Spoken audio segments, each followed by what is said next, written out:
Have you found any other like oral or dental biohacks that you have noticed that make a profound difference in your health?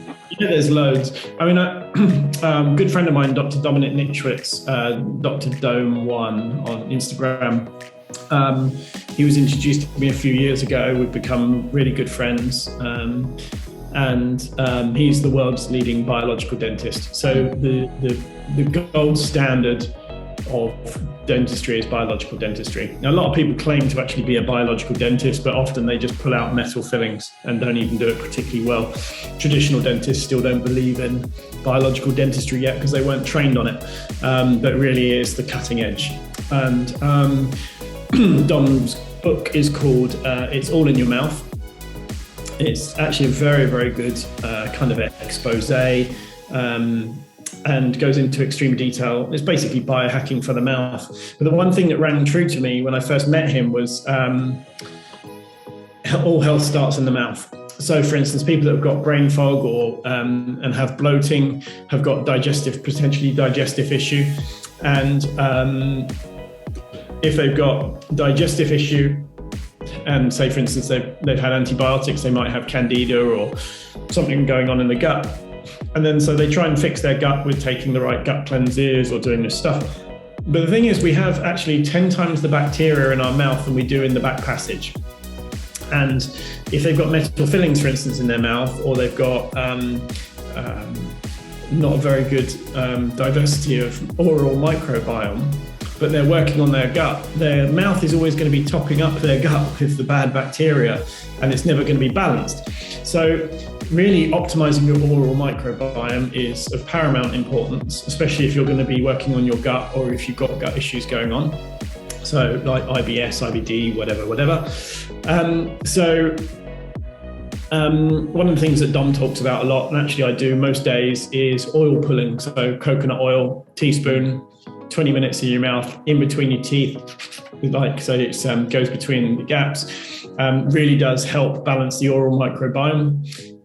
It means if you've got a furry tongue or anything like that, it helps kill off the bacteria, just because coconut oil is so rich in natural antifungals and antibacterials.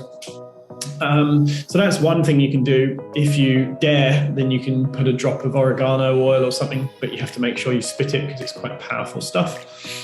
So really, that's the most basic thing.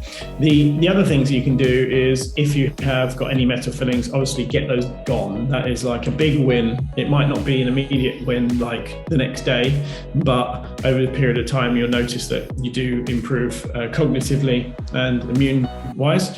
If you've got any root canal treated teeth, is a dead organ that's been filled.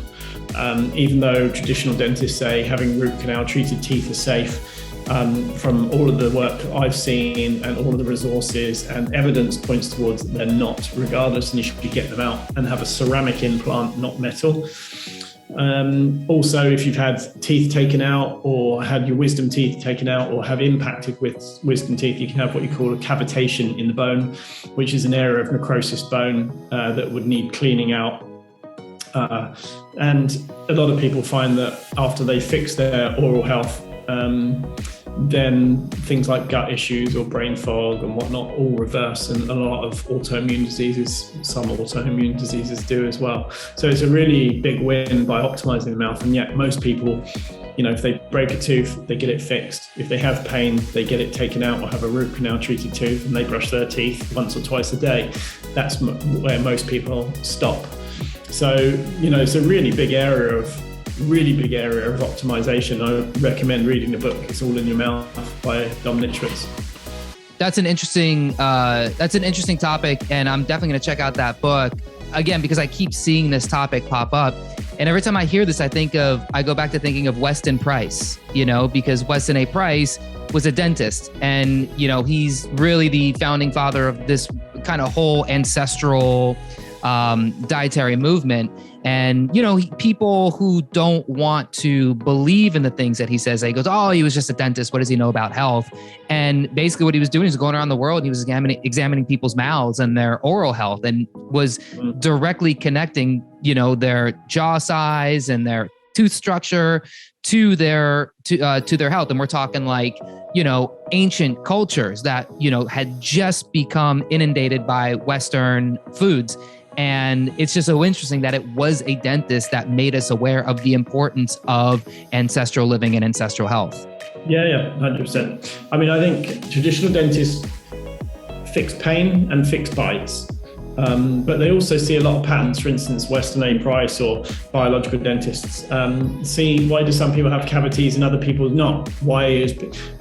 Teeth are bones basically. So why aren't their people's bones healing properly, or why are they weak? And it's often, lack of vitamin D, lack of vitamin K, lack of the minerals, etc., etc. So when you look at these guys on a cellular level, you'll see that they're actually deficient in these things. Which then, so looking at the mouth tells you what's going on in the rest of the body, because it can tell you there's deficiencies.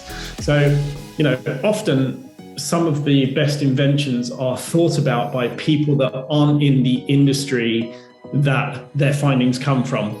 And that is because they look at something with a new set of eyes, they see patterns that their bias, someone in the industry's bias wouldn't control them. And then they say, actually, I'm seeing a pattern here. I've got a good example of a friend of mine had been chronically ill for years. This is about 15 years ago. And she was getting weaker and weaker and weaker. It'd take her 2 hours to get ready in the morning. She went from being a vibrant 20-year-old, 25-year-old to, being like an 80-year-old granny.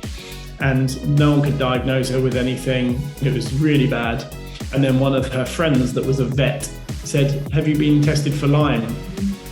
And she said, yes, I have, but it was shown negative. She said, well, let's do a different test, not the traditional doctor's ones. And she showed positive for Lyme and being treated for Lyme, and she's got her life back. The point is a traditional doctor couldn't notice these things in his current bias, whereas a vet from the symptoms noticed it, and now she's got her life back. And that's just one example. So I think the same with Weston A. Price.